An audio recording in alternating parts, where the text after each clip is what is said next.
বর্তমান গভর্নমেন্টে কানেকশনও ফ্রি দিয়েছে আর পয়সাও দিতে হবে না, কিন্তু এটা সম্পূর্ণ ভুল ধারণা।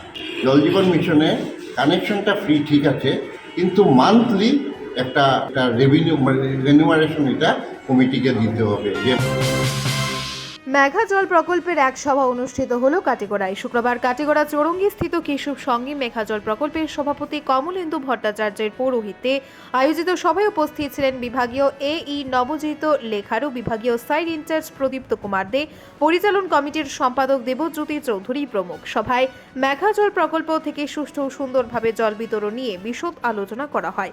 উল্লেখ্য, মেঘা জল প্রকল্প থেকে প্রত্যেক দিন 5 লক্ষ লিটার বিশুদ্ধ জল প্রদান করা হবে। এদিনের সভায় অন্যদের মধ্যে উপস্থিত ছিলেন সন্দীপ পাল, সুব্রত ভট্টাচার্য, কৃষ্ণ দাস সহ বিভিন্ন এলাকার প্রতিনিধিরা।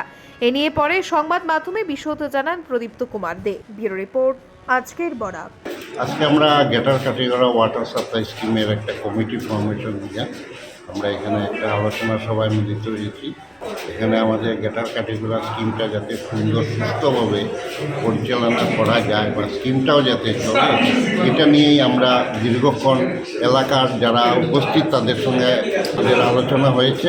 কিছুদিন আগে একটা কমিটি ফর্মেশন হয়েছিল, যদি আমি উপস্থিত থাকতে পারি না, আজকে আমি আর আমার এমডিও স্যার দুজনেই এখানে এসে উপস্থিত হয়েছি।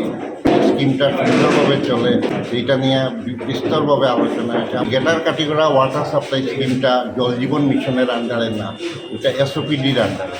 এসওপিডি স্কিমের বিশেষ ডিসঅ্যাডভান্টেজ, এখানে কোনো ধরনের আমরা জলমিত্র রাখতে পারি না ডিপার্টমেন্টের অনুযায়ী। যেমন জেজেএমের রুরাল স্কিম যেগুলো আছে, আমরা এখানে মানে 2 জন করে জলমিত্র রাখতে পারি, কিন্তু এসওপিডির এই গেটার কাটিগড়া স্কিমে কোনো ধরনের জলমিত্র আমরা রাখতে পারি। তো আমাদের ইঞ্জিনিয়ার স্যার বলেছেন, তাই নিজে পার্সোনালি কমিটির তরফ থেকে 2 জন নাম দেওয়ার জন্য আমি অলরেডি এই জিনিসটা কমিটিকে জানিয়েছি। তারা এটা রেজলিউশন নিয়ে প্ল্যান্টের জন্য একজন, রিভার সাইডে ইনটেক পয়েন্টের জন্য আরেকজনকে নাম মনোনীত করে তারা ডিপার্টমেন্টে দেবে। ডিপার্টমেন্টের তরফ থেকে এক্সিকিউটিভ ইঞ্জিনিয়ার 2টা নাম জেলা পরিষদে পাঠাবে, যাতে এটা মানে অনুমোদন নেওয়ার জন্য। যদি অনুমোদন হয়ে যায় তাহলে তো আমরা 2 জন পেয়ে যাব, আর যদি অনুমোদন না হয় তাহলে তো একটু কমিটির তরফ থেকেই যায়। হয়তোবা মানে ইঞ্জিনিয়ার এটার জন্য যতটুকু করা লাগে একজন ইঞ্জিনিয়ার। আরেকটা ব্যাপার আমি এখানে আলোচনা করতে যাই যে অনেক সময় কিছু কিছু মানুষের মধ্যে একটা ভ্রান্ত ধারণা আছে যে আমাদের কানেকশনও ফ্রি, যে বর্তমান গভর্নমেন্টে কানেকশনও ফ্রি দিয়েছে আর পয়সাও দিতে হবে না, কিন্তু এটা সম্পূর্ণ ভুল ধারণা। জল জীবন মিশনে কানেকশনটা ফ্রি ঠিক আছে, কিন্তু মান্থলি একটা রেনিউমারেশন এটা কমিটিকে দিতে হবে। যেমন জল পাইব, এটা কমিটি নির্ধারণ করব যে ওই স্কিমের জন্য কতটুকু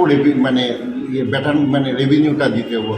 এটা কমিটি যদি ঠিক করে 50 টাকা, 70 টাকা বা 100 টাকা, সেই অনুযায়ী মান্থলি কমিটির এই পয়সাটা। মেগা প্রকল্পের জন্য মানে সম্পূর্ণ খরচ, সম্পূর্ণ খরচ যে কনজিউমার কানেকশন নেবে সম্পূর্ণ খরচ সেই কনজিউমারের বিয়ার করতে হবে।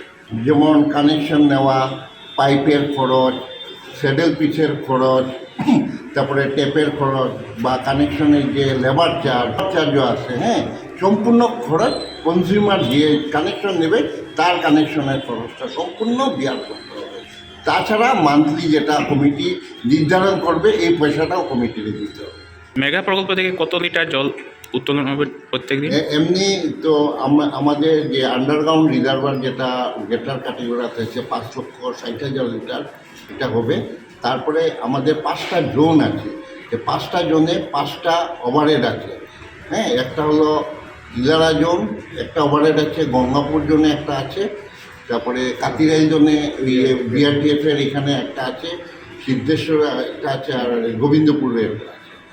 5টা মানে এক একটা রিজার্ভ ওভারের 1 লক্ষ লিটার জল আছে। ওই 1 লক্ষ লিটার তারা জোন ওয়াইজ সাপ্লাই দেয়।